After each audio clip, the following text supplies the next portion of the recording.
وصلی علی رسول الکریم اما بعد فاعوذ باللہ من الشیطان الرجیم بسم اللہ الرحمن الرحیم الحمدللہ رب العالمین الرحمن الرحیم مالک یوم الدین ایاک نعبد و ایاک نستعین صدق اللہ العلی العظیم۔ قرآن مقدس اللہ تبارک و تعالیٰ کا کلام مبارک ہے۔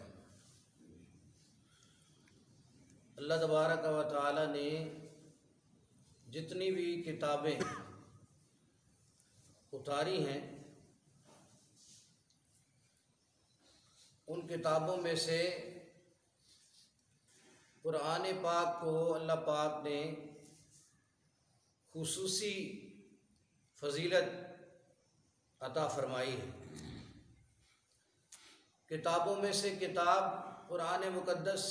سب سے اعلیٰ ہے کہ یہ کتاب بھی ہے اور اللہ پاک کا کلام بھی ہے۔ نبی علیہ الصلوۃ والتسلیم نے ارشاد فرمایا ان اللہ یرفع بہذا الکتاب اقواما وَيَضَعُ بِهِ آخَرِينَ رواہ مسلم۔ فرمایا کہ اس کتاب کے ذریعے سے اللہ تبارک و تعالی بہت سے لوگوں کو، بہت سی قوموں کو عزت، رفعت اور بلندی عطا فرماتا ہے، اور بہت سے لوگوں کو اس کتاب کی وجہ سے اللہ پاک ذلیل کر دیتا ہے۔ کیوں کہ جو لوگ عمل کرتے ہیں، قرآن پاک پر عمل کرتے ہیں، اللہ پاک ان کو عزت، رفعت، بلندیاں عطا فرماتا ہے، اور جو لوگ قرآن پاک پر عمل نہیں کرتے اللہ تبارک و تعالی انہیں پستیوں میں گرا دیتا ہے۔ اور صحابہ نے ایک مرتبہ نبی علیہ الصلوۃ والتسلیم کے سامنے آپ صلی اللہ علیہ وسلم نے ذکر یہ فرمایا، قرآن پاک کی فضیلت صحابہ کے دل میں بٹھانے کے لیے ایسا انداز آپ نے اختیار فرمایا کیا تم میں سے کوئی یہ چاہتا ہے کہ وہ بطحان یا عقیق کے بازار میں جائے اور بغیر کسی ظلم کے، بغیر قطع رحمی کے اسے دو بہترین اونچے کوہان والی اونٹنیاں اسے مل جائیں؟ تو صحابہ نے کہا یا رسول اللہ، ہم میں سے ہر کوئی یہ چاہے گا۔ تو آپ صلی اللہ علیہ وسلم نے ارشاد فرمایا افلا یغدو احدکم الی المسجد فیعلم او یقرأ آیتین، فرمایا کہ تم میں سے کوئی مسجد میں کیوں نہیں جاتا اور جا کر دو آیتیں کسی کو کیوں نہیں پڑھاتا، یا دو آیتیں کیوں نہیں سیکھ لیتا کہ یہ دو آیتیں آیتین خیر لہ من ناقتین، فرمایا یہ جو دو آیتیں پڑھنا ہے یا پڑھانا ہے، سیکھنا سکھانا، یہ دو اونٹنیوں سے بہتر ہے۔ اور تین سے اور چار سے، اسی ترتیب سے فرمایا جتنی آیتیں، یہ سمجھانے کے لیے صحابہ کو یہ بات سمجھائی آپ صلی اللہ علیہ وسلم نے کہ دنیا کا جو نفع نظر آتا ہے، عارضی سا نفع، یہ نفع اس کی کوئی حقیقت نہیں ہے، قرآن پاک کی بڑی فضیلت ہے۔ تو اللہ تبارک و تعالیٰ نے قرآن مقدس کی انتہائی فضیلت رکھی ہے قرآن سمجھنے کی، قرآن پڑھنے کی، لہذا سورۃ الفاتحہ سے ایک مرتبہ پھر باقاعدہ آغاز کیا جا رہا ہے قرآن پاک کا۔ اللہ تبارک و تعالی ہمیں احسن طریقے سے سمجھنے سمجھانے کی توفیق نصیب فرمائے۔ وحی کی ضرورت مفسرین کرام نے لکھا ہے کہ جیسے حواس خمسہ ہے، یہ آنکھ دیکھتی ہے اور ہاتھ جو ہیں یہ کسی چیز کو چھوتے ہیں، زبان چکھتی ہے، کان سنتے ہیں، عقل جو ہے یہ سوچتی ہے، تو ان چیزوں کے ذریعے سے بندہ کسی چیز کو دیکھ تو سکتا ہے، چکھ تو سکتا ہے، سن تو سکتا ہے، چھو تو سکتا ہے، لیکن کسی چیز کا حقیقت میں نفع یا نقصان اخروی اعتبار سے، آخرت کے اعتبار سے کس قدر ہے، کون سی چیز آخرت میں فائدہ دے گی، یہ چیز بندہ حواس خمسہ سے بھی معلوم نہیں کر سکتا، اور عقل بھی وہاں تک نہیں پہنچ سکتی کہ آخرت میں اللہ تبارک و تعالی کس چیز کی بنیاد پر ہمیں کامیابی نصیب فرمائیں گے۔ اس لیے ضرورت ہے کہ جس اللہ تبارک و تعالی نے اس سارے نظام کو بنایا ہے، جو ہر چیز کا خالق ہے، وہ خود بتائے کہ یہ کام تم نے کرنا ہے، یہ نہیں کرنا۔ اس لیے اللہ تبارک و تعالی نے ہمیشہ سے وحی کا اہتمام فرمایا، اپنے پیغمبروں کو اللہ پاک وحی بھیجتے رہے، کتابیں آئیں، صحیفے آئے، اور سب سے آخر پہ خاتم النبیین محمد الرسول اللہ صلی اللہ علیہ وسلم، ان پر اللہ تبارک و تعالی نے قرآن مقدس اتارا تاکہ انسانیت کو پتہ چل جائے، اور قرآن کے مخاطب تمام انسان اور تمام جنات ہیں۔ یہ دو جو مخلوق ہیں، دو مخلوقیں، ان کو مکلف بنایا گیا، یعنی انسان اور جنات، اور پھر ایک زمانے کے لیے نہیں بلکہ قیامت تک کے لیے نبی علیہ الصلوۃ والتسلیم آخری پیغمبر، آخری رسول، اور قرآن پاک آخری کتاب۔ اور نبی علیہ الصلوۃ والتسلیم پر وحی کا آغاز کب ہوا، قرآن پاک کب شروع ہوا اترنا، آپ صلی اللہ علیہ وسلم کی عمر مبارک 40 سال کی جب ہوئی تو آپ صلی اللہ علیہ وسلم پر پہلی وحی آئی، جو کہ اقرأ بسم ربک الذی خلق، 5 آیتیں، اور اس کے بعد پھر سورہ مزمل کی آیتیں، سورہ مدثر کی آیتیں، اور پھر اس کے بعد سورۃ الفاتحہ، اور سورۃ الفاتحہ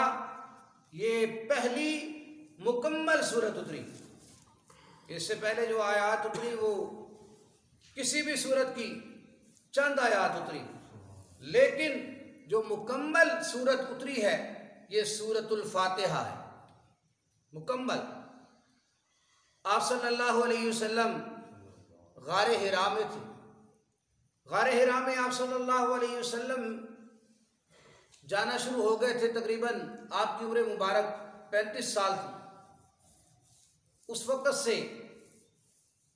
آپ صلی اللہ علیہ وسلم کی طبیعت میں یہ بات آتی تھی کہ میں تنہائی میں بیٹھ کر اللہ تبارک و تعالیٰ کو یاد کروں۔ پیغمبر جو ہوتا ہے وہ نبوت ملنے سے پہلے بھی اللہ تبارک و تعالیٰ کی معرفت اسے حاصل ہوتی ہے، وہ کبھی کفر اور شرک کے قریب نہیں جاتا شروع سے، اور صدیقین کے اعلیٰ مرتبے پر فائز ہوتا ہے، اعلیٰ مرتبے پر فائز ہوتا ہے۔ تو آپ صلی اللہ علیہ وسلم کی طبیعت میں یہ بات تھی کہ اللہ تبارک و تعالیٰ کو یاد کرتے تھے، اس لیے اسی طرح آپ کا یہ معمول جاری رہا، اللہ کو یاد کرتے رہے۔ اور پھر حضرت جبریل علیہ الصلوۃ والتسلیم آ گئے، پہلی وحی جب اتری ہے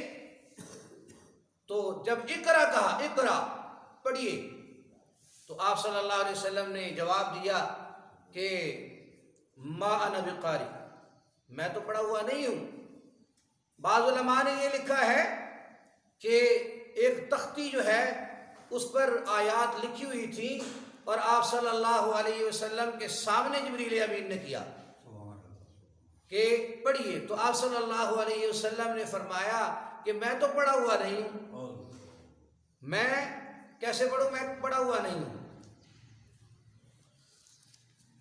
اور دوسرا مطلب یہ بنتا ہے کہ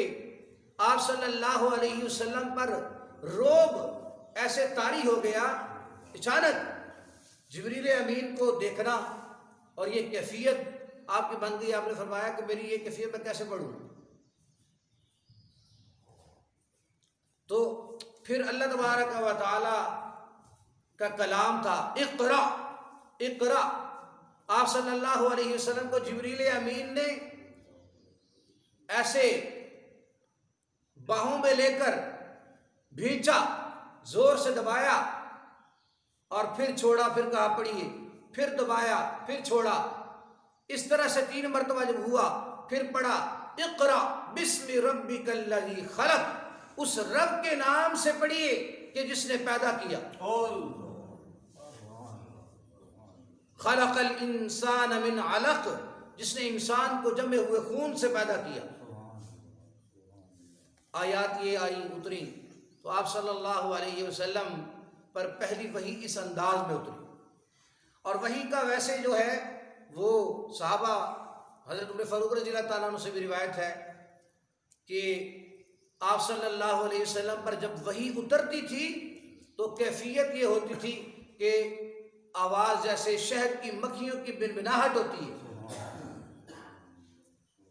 شہد کی مکھیاں دی جی میں آواز آندی، شہد کی مکھیوں کی آواز محسوس ہوتی تھی۔ اور ایک مرتبہ نبی علیہ الصلوۃ والتسلیم سے پوچھا گیا کہ یا رسول اللہ وحی کیسے اترتی ہے، وحی کی کیا کیفیت ہے؟ تو آپ صلی اللہ علیہ وسلم نے گھنٹیوں کی آواز کے ساتھ، پہلے جو گھنٹیاں ہوتی تھی نا، وہ گھنٹی کی آواز دور تک سنائی دیتی تھی اور تسلسل کے ساتھ لگاتار کہ بوجھل سی بھی بنتی ہے اور تسلسل کے ساتھ، تو آپ صلی اللہ علیہ وسلم نے اس کو تشبیہ دی اس کے ساتھ کہ وہ ایک آواز ہے جو تسلسل کے ساتھ جیسے گھنٹیوں کی آواز اس طرح سنائی دیتی ہے۔ اور کئی مرتبہ وہی اس طرح اترتی تھی کہ آپ صلی اللہ علیہ وسلم کے دل میں القاء کر دیا جاتا، دل میں ڈال دیا جاتا تھا۔ اور بعض مرتبہ حضرت جبریل علیہ الصلوۃ والتسلیم انسانی روپ میں آ جاتے تھے، انسانی شکل میں، اور وہی جب اترتی تھی تو سیدہ عائشہ رضی اللہ تعالیٰ عنہ فرماتی ہیں کہ آپ صلی اللہ علیہ وسلم سردیوں میں بھی آپ کی پیشانی پہ پسینہ آ جاتا تھا، پسینے کے قطرے موتیوں کی طرح نظر آتے تھے۔ ایک مرتبہ حضرت زید بن ثابت رضی اللہ تعالیٰ عنہ کی گود میں آپ صلی اللہ علیہ وسلم نے سر رکھا ہوا تھا، وہی شروع ہو گئی تو فرماتے ہیں کہ مجھے ایسے خدشہ ہوا کہ میری ران ٹوٹ جائے گی۔ ایک مرتبہ اونٹنی پہ آپ سوار تھے اور اونٹنی بوجھ کی وجہ سے بیٹھ گئی، کھڑی نہ رہ سکی، اونٹنی بوجھ کی وجہ سے بیٹھ گئی۔ وحی کی یہ کیفیت ہوا کرتی، یہ تو آپ صلی اللہ علیہ وسلم کو اللہ پاک نے اتنی طاقت حوصلہ عطا فرمایا تھا کہ آپ صلی اللہ علیہ وسلم اس کو برداشت کرتے تھے۔ تو سورۃ الفاتحہ یہ قرآن پاک کا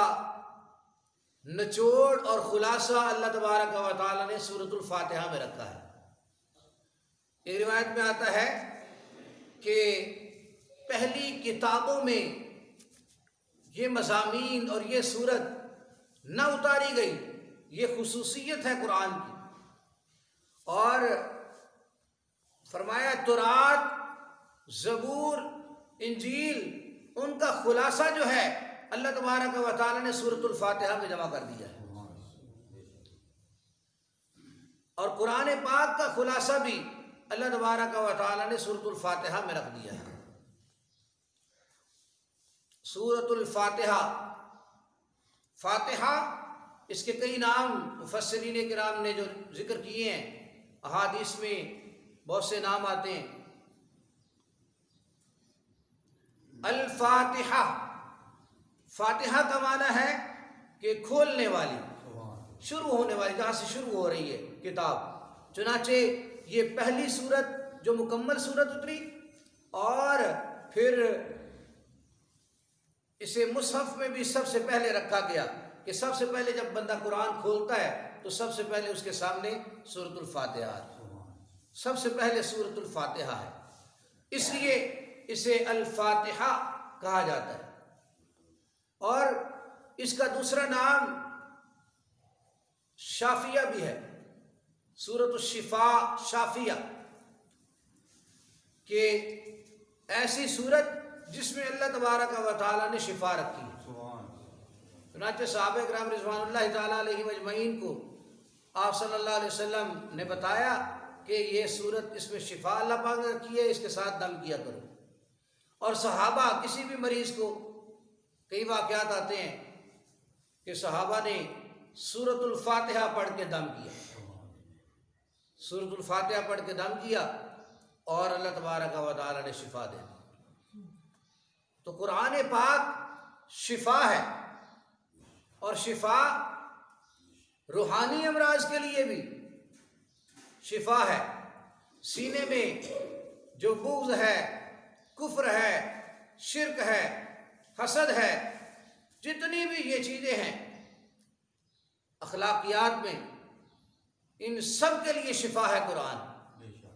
اور جب کسی کو دم کیا جاتا ہے تو اس کے بدن کے لیے بھی شفا ہے، جسمانی اعتبار سے بھی شفا ہے۔